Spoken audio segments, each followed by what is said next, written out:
Hey everybody, welcome back to H&S Collectibles. This is Cody. So just ended the stream. It's very late, so bear with me. But I'm going to do the haul video. I'm 99% sure I will not be buying anything tomorrow or finding anything. Definitely no mail on Sunday. But thought I'd go ahead and do the haul video because tomorrow's going to be kind of a busy day. Might even go see a movie or something if I can manage it, but we'll see. And at any rate, yeah, it's late enough I'm getting distracted. I've shot at least 2 videos in the last couple of days where I can tell I need a haircut, but that's beside the point. Let's get to the haul. So, in no particular order, everything's kind of just piled around me here. Did get to go out shopping today and went by a used movie and bookstore that I like to go to, and I found a double feature Blu-ray of Godzilla Tokyo SOS and Godzilla Final Wars. I believe that I had Tokyo SOS, but just on standard def, and I did not have Final Wars, so really down the road, I really hope that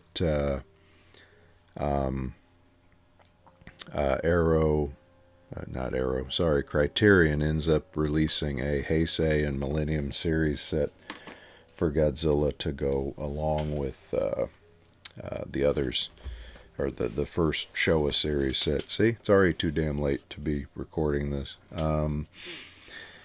Also, at FYE today, found a Toony Terrors Beetlejuice. Actually picked this up for my wife because she is a big Beetlejuice / Nightmare Before Christmas / Edward Scissorhands / Pee-wee / just about everything Tim Burton kind of fan. So thought she needed Beetlejuice for her collection, and she was excited to see him, so I did good. Next up, sent over from my father-in-law to add to the shelf of dead media that I've been calling it, a video CD. I never had a video CD. I had different movies that I downloaded off of apps like Morpheus and Kazaa and stuff like that said it was a video CD rip. But yeah, a video CD of Wanted, the Angelina Jolie movie. Saw this movie, man, it's been a while ago. I remember walking away from it thinking it was kind of dumb. But maybe we'll give it another chance. Actually, I think my DVD player will play video CDs, so we'll see. Another dead media, I'd say this won't even play. DivX. I don't know if you all remember DivX. I never had a player, but I remember seeing DivX around where you would basically rent the movie, and your DVD player had a phone line and it dialed in, and you were given like 24 hours to watch this after you purchased it for like, I don't know, $4 or something, and it was basically a rental that you didn't have to return. Is how I understand that they work. I never had it, but pretty cool that it's Escape from LA. Adds to the Carpenter collection. So thank you to him for that. And sticking with the dead media theme, another Laserdisc, and this is one I was excited about, WestWorld. So love the old WestWorld. Really actually liked it more than the TV series. TV series started off interesting. Then I just, the best way for me to describe it into season 2 was it got too full of itself. I think it got a little bit pretentious. And I don't know how interested I am in watching season 3. I'm sure I will at some point, but I'm just not that excited about it. We have it, but just haven't popped it in yet. And then a DVD, or Blu-ray rather, that he sent me. The Criterion collection of Dr. Strangelove, or How I Stopped Worrying and Learned to Love the Bomb. Yeah, long title. The full title. And this one is super cool to me. First off, I love Dr. Strangelove. one of my favorite movies. I think I rated it as my favorite comedy just because of the level of absurdity it goes to. But the disc case, is, there's slim pickings on the bomb. There's a closer shot of him on the bomb. And, inside is pictures of nukes going off. I love the disc, the fact that it says hi there. And, a nuclear warhead, handle with care. But within this also comes the envelope. When they get Wing Attack Plan R radioed to them on the CRM-114, they open up the little envelope that has Wing Attack Plan R in it. And when you open this envelope, you get a little book on the movie, themed very much like a Playboy magazine, which the General Secretary was a playmate. And it's just a good write-up on the movie, with what the studio was doing and some of the things they did, a little bit of commentary on the movie, kind of an ad on the back. Have you ever seen a commie drink a glass of water, Mandrake? Just awesome movie, great performances by everybody, Sterling Hayden and George C. Scott, Peter Sellers, slim pickings. You get this top secret memo talking about how Stanley Kubrick bought the rights to Red Alert. And, it's just another write-up, but it looks like, the stuff from the movie. And then this is too cute. The miniature Bible and Russian phrase book. And when you actually get into it, the first page gives you some, I don't know if you can read that, maybe. The first page gives you some Russian phrases, and then it goes on to talk about the restoration of the movie for the Criterion set. So it's just more information about the movie in a very compact form. So again, from my father-in-law, thank you for that. That is awesome. Love Dr. Strangelove. I had not upgraded to Blu-ray yet, so that is perfect.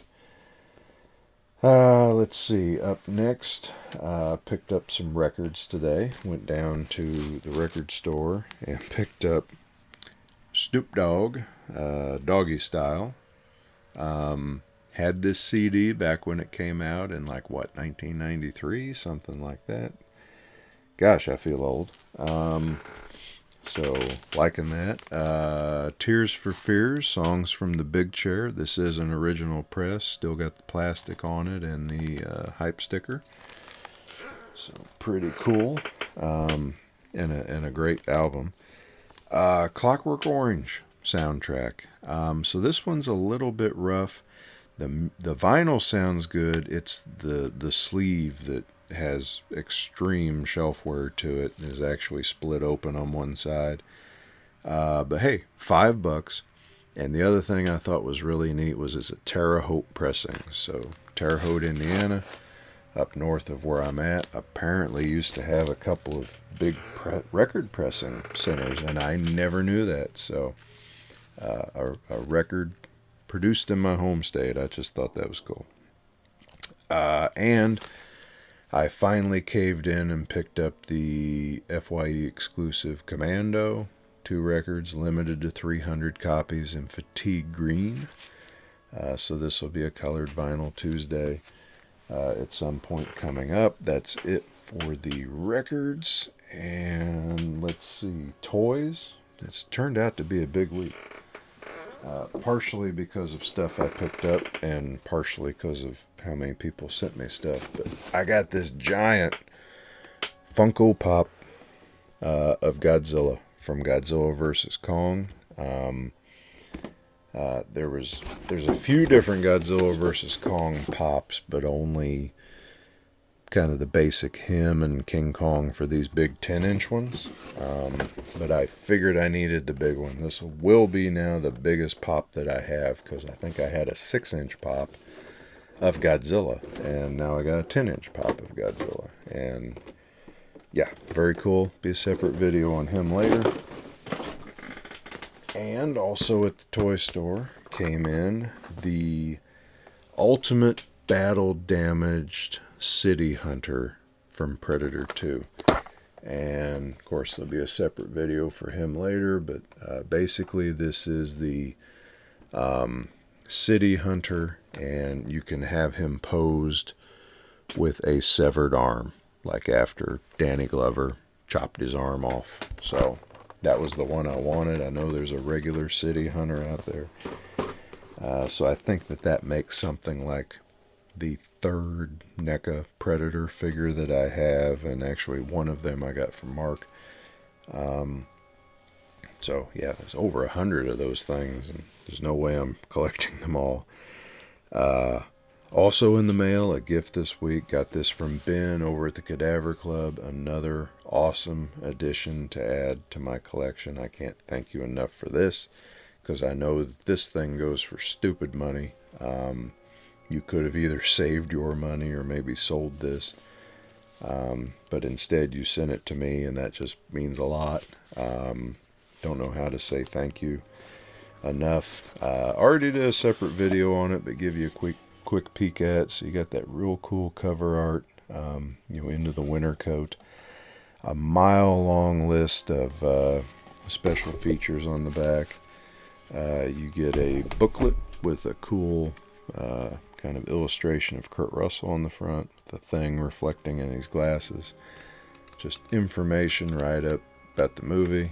And then you get a double-sided poster of the original cover art, and also the cover art, or kind of a variation of the cover art on the cover.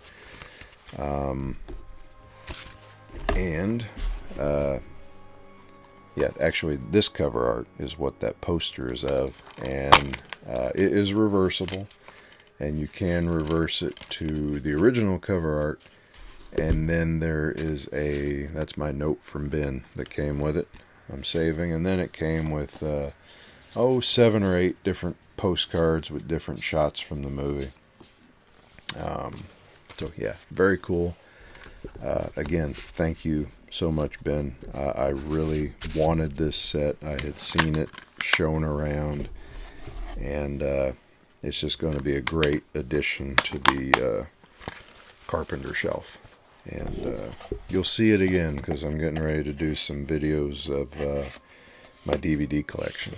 And I can't decide if I'm going to start with the letter A and go forward, or if I'm going to show you the special shelves first, which would be John Carpenter, George Romero, and Quentin Tarantino. Those are the only 3 shelves that are not just plain alphabetical for me. Now another kind of cool set. I just thought this looked neat, and it's still sealed. I actually did this earlier and then stopped and thought, well, I'll open it on camera for you. But this is the Peter Jackson's King Kong Production Diary set. This was $10 at that little used bookstore. And it says it is a 2-disc DVD set. Has 4 art prints with it, and a book. And for $10, and as much as I like all things King Kong and, monsters, I thought that I needed it. And a little J card off. So nice presentation. Box that kind of looks like a case. Top just slides off. And this book comes out. Let's see how it opens. So, not too sure what's going on here. There's a flap there. That must be the art print cards. So yeah, this part just comes off. There's a certificate of authenticity. That these are limited edition prints, it says, by a conceptual artist at Big Primate Pictures.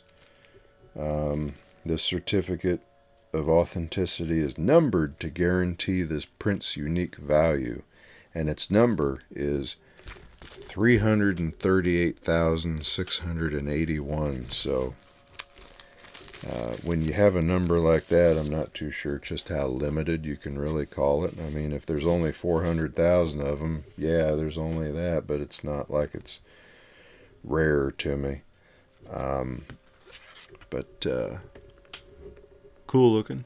There's Kong kind of looking over, kind of from within a cave, maybe. And these are like a pretty fancy kind of film stock. There's a illustration of her being sacrificed. There's a illustration of the boat before it takes off, and there's a illustration of Kong once he's loose in the city. And all of these say Universal 2005 on the back. I'll put them back in there. Now within this is another box, and it opens like so, and within it is this book, and that's all that's in there. And yeah, just kind of flips up like that. Here's the book, like a clipboard, interesting, held on there like an old-fashioned clipboard. And yeah, there's the book, just different little pictures, mostly pictures, not very much write-up, but a little bit of write-up about the movie, just talking about, welcome to the production diaries. Disc 1, there's all the features of Disc 1, so they talk about, is Jack Black 5'4", location logistics, cameras, the on-set art department, dump tanks, plane spotting. Disc 2, the shoot begins in New York, Naomi and Kong's hand, so maybe some special effects featurettes, stuff like that. So yeah, there's that, and then getting into this, flips up again, there's the discs. So kind of a cool set. I thought was neat looking for $10. Thought, why not? I've got Kong, or King Kong from Peter Jackson on Blu-ray. But yeah, this will be a good companion piece to it, even though it's another item that won't fit on my shelf. And then this is the last thing to show. This was my favorite find from today. But it is the Clint Eastwood Dirty Harry Ultimate Collector's Edition. Now this is standard definition. From what I could tell, it does look like this came out later on Blu-ray. I have the Dirty Harry Blu-ray collection, but just from what was in here, I thought I needed it. So just looking around, great case. Love the case. Big, thick, heavy slipcover. There's Harry on the back. There's title again on the bottom, or top. Bottom's blank. Just very nice. All this slips out, and you get, let's see here, running out of room to stack stuff. Actually, first one I grabbed was the last three movies: The Enforcer, Sudden Impact, and Deadpool. Just some shots from the movie. Open them up. There's the 3 discs, and the other set is Dirty Harry and Magnum Force. Now there's 2 discs for Dirty Harry here, so I have to kind of assume that one is special features. Then also a book, pretty cool book, with a fair number of pages. Again, just about the movie, his partner, lots of pictures, very little text, so kind of more like just a picture book versus something very informative about the movie. But if this is the same as the original standard definition release I had, there's a couple great documentaries on the Dirty Harry. They'll tell you just about anything you need to know. And the other thing in there is this box. And I like that. This is actually on the front of the box too. The 6 the six shots there. Warner Brothers, Dirty Harry, it goes around all 5 movies. There on the back, there's the 44 again. But yeah, open this box up and show you what's in it. Again, I just thought this was too cool, and it was used, so it was cheap. Let's see, you get Dirty Harry's badge. Thought this was funny. So yeah, Harry Callahan, Inspector 2211. And the badge, like he throws at the end of the movie. You get this sleeve full of postcards and also telegrams that I looked at earlier. So, postcard with all those different shots. The original poster. In fact, original posters for all of them. There's Magnum Force. There's the Enforcer. There's Sudden Impact. And that one always stands out to me because I can remember at the video store that being in the puffy VHS clamshell case that Warner Brothers used to do. The Deadpool. And then we get into these telegrams. So I guess that these are supposed to be telegrams of conversations. As some of you might know, Frank Sinatra was supposed to originally play Dirty Harry before Clint Eastwood. And it's to Frank Wells at Warner Brothers Studios. Sinatra says Dirty Harry is one hell of a good script, although it's a bit overwritten. Meeting with him at 4 p.m. Wednesday to discuss directors, etc. Recommend that you meet with Mickey promptly so that I may be guided. And they go on, and there are several of these. Frank Sinatra has withdrawn from his role because of medical complications. Dirty Harry wardrobe. The cost of wardrobe taken by Clint Eastwood upon production is $42.50 for a raincoat, $20 for a windbreaker, 2 sport coats at $52 each, 2 sweaters at $16 each. It's all the clothes that Eastwood kept.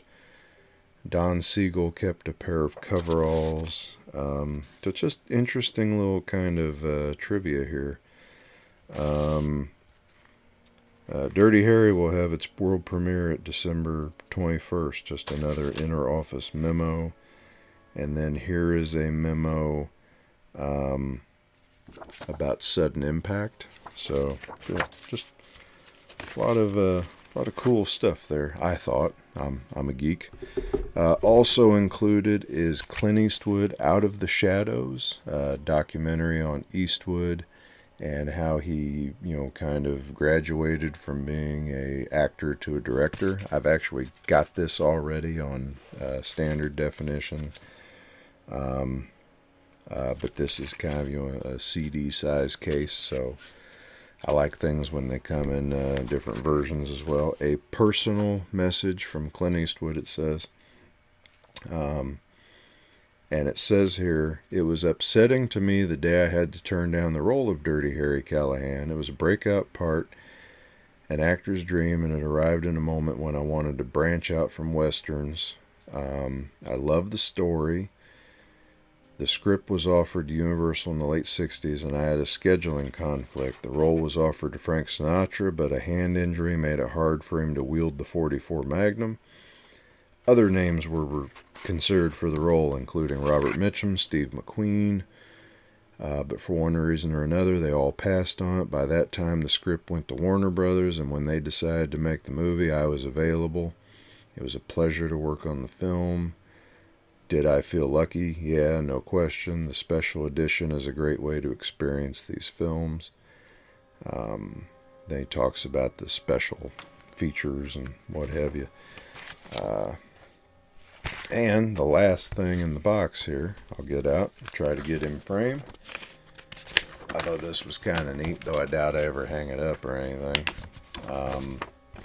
But it is a map of San Francisco showing you where all of the Scorpio killer's victims were. and where the kills took place. And I think there at the end, final drop, I guess, where he went to drop the money to him.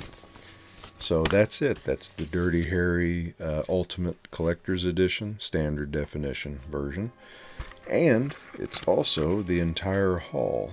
And it's also very late. So I am going to put all this stuff away and probably try to get to bed and get some sleep. Like I said, a lot going on tomorrow. And this is probably one of the longest haul videos I've made in a while. I don't know if that's because of the fact that I'm tired and I'm babbling, or the fact that I also tried to take apart and show you 3 different special editions here. But at any rate, thank you if you've stuck with me this long. Everybody stay safe, take care of each other, and I will talk to you all later. Thanks.